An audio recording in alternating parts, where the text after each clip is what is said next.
Sa puntong ito ay bibigyan po natin ng pananaw at pagpapaliwanag itong inilabas na pahayag ni Vice President Sara Duterte hinggil po sa paggamit ng Anti-Money Laundering Council para baluktutin ang proseso ng batas lamang masunod ang kagustuhan ng gobyerno ni Marcos at ang mga maniobra nila Romualdez na itulak ang binaluktot na impeachment attack laban kay Vice President Sara Duterte.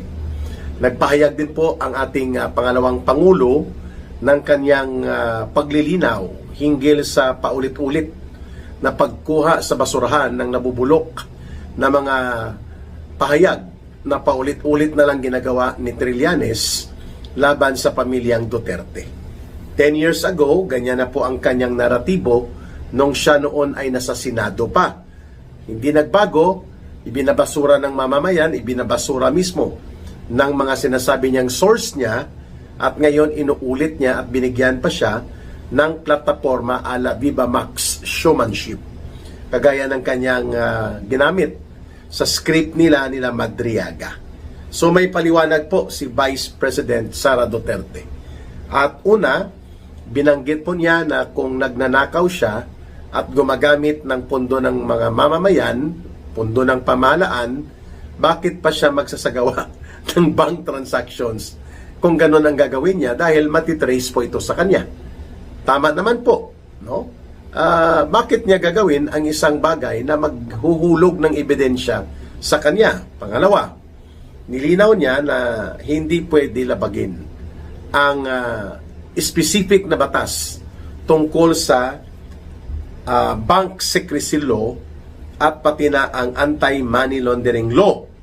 Kailangan po may court order at mayroon lamang mga iilang mga pagkakataon na pahihintulutan ng korte o pahihintulutan sa batas na walang court order kung talagang makikita ang malakas na possibility or yung strong probable cause to believe na may mga illegal transactions. So, limited lang po yan. Hindi pwede basta-basta yan gawin ng Anti-Money Laundering Council. In short, yung ginawa ng Anti-Money Laundering Council po, mga kababayan, pagpapakita ng abuso sa kapangyarihan at kawalang paggalang sa mga batas, including ang saligang batas.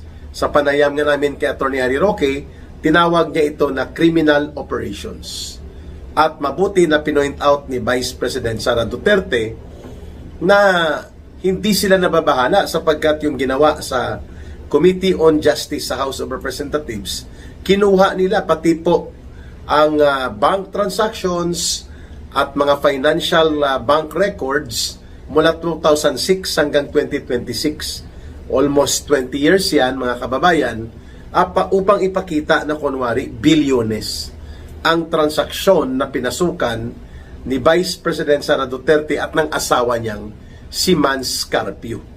Subalit, malinaw naman po na yan ay pandaraya.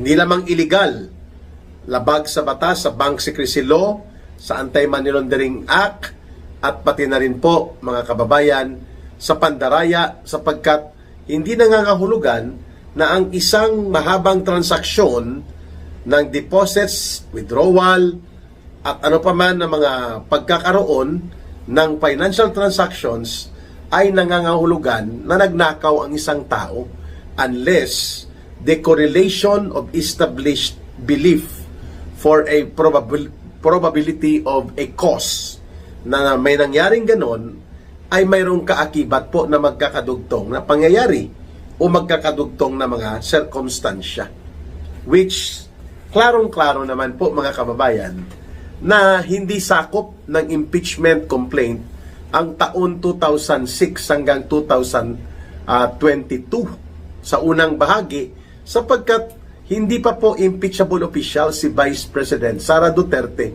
during that time. So paano mo gagamitin ang kanyang mga personal na mga kalagayan hinggil sa kanyang mga bank transactions kung hindi yon sakop ng panahon na siya ay nanunungkulan na bilang Vice President? Tama naman ang pagpapaliwanag ni Vice President Sara Duterte, kaya malinaw na pang-aabuso. Malinaw po na ginagamit ang Anti-Money Laundering Council para gumawa ng criminal operations sa binaluktot na impeachment operations na ito. Subalit, may pananagutan sila dyan, kung hindi man sa ngayon, dahil po, alam natin kontrolado pa ni Bongbong Marcos Jr. ang maraming institusyon at instrumentalidad ng gobyerno at ng ating Estado. Dahil nananatili po si Bongbong Marcos na siya pa rin po ang Pangulo. Pangatlong punto ni Vice President Sara Duterte, sabi niya, hindi sila nababahala sapagkat ang anumang gimmick at mga palusot at pambabaluktot sa impeachment process na ginagawa sa level ng House of Representatives, hindi po yon makakapag-epekto na matatanggal nila si Vice President Sara Duterte sapagkat sa Kongreso, ang Senado lamang ang mayroong exclusive authority and duty as defined by the 1987 Constitution na ang pag-prosecute, pag-trial at pagbubuo ng kaso doon kapag naiakyat na from the House of Representatives sa Senado po yan.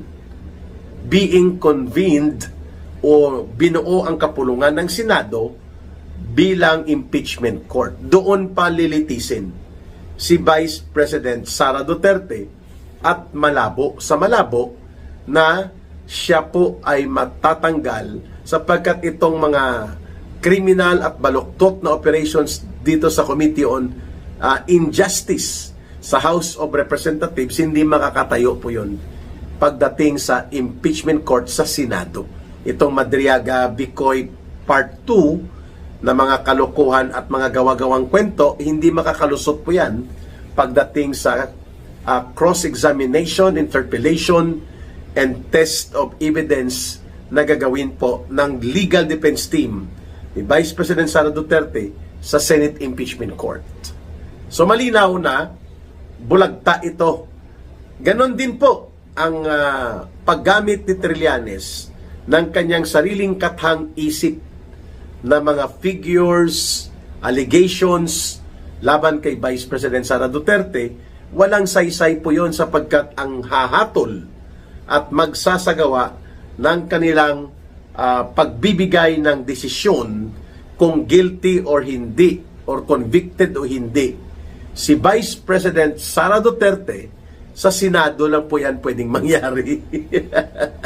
Kaya naman po walang saysay, walang patutunguhan laban kay Vice President Sara Duterte na matatanggal siya sa kanyang pagiging pangalawang Pangulo kahit magtambling pa si Malitagang Luistro at mga kasabwat nila at magtrampolin pa o kaya mag-alaserko-serkuhan the authority to prosecute, put on trial, and make a decision to convict or to exonerate si Vice President Sara Duterte. That role and authority are only provided for by the Constitution sa Senado. Klaro? Okay. Ito naman pong kay Trillanes, pinagtawanan lang po ng Vice President sapagkat unang-una, hindi tumutugma sa realidad ang mga pinagsasabi nito. Pangalawa, wala po siyang maipakitang verified bank deposit support upang paniwalaan na siya ay nagkaroon ng actual direct knowledge sa mga personal na mga pangyayari sa buhay ng mga Duterte. At ang sinasabi niyang si businessman Sammy Oy at marami nagpatotoo na ito'y lehitimong negosyante, dinamay pa niya sa pag-atake niya sa mga Duterte. Kaya naman po nagsalita na si dating Agriculture Secretary at dating Governor sa Cotabato na si Manny Piñol at sinabi niya, kawawa naman itong si Sammy Oy. Wala man ito sa listahan talaga ng law enforcement agencies like PDEA o kaya ng PNP na para sabihin na siya ay sangkot sa katang-isip ni Trillanes. Isinalaksak niya pa sa kanyang paniniwala na si businessman Sammy Oy ang missing link na Duterte? Well, it is easy to accuse, but it is a different matter if you can prove it with evidence. Ayon. So kaya nga tinatawag na lamang ngayon si Trillanes na the big joke Trillanes.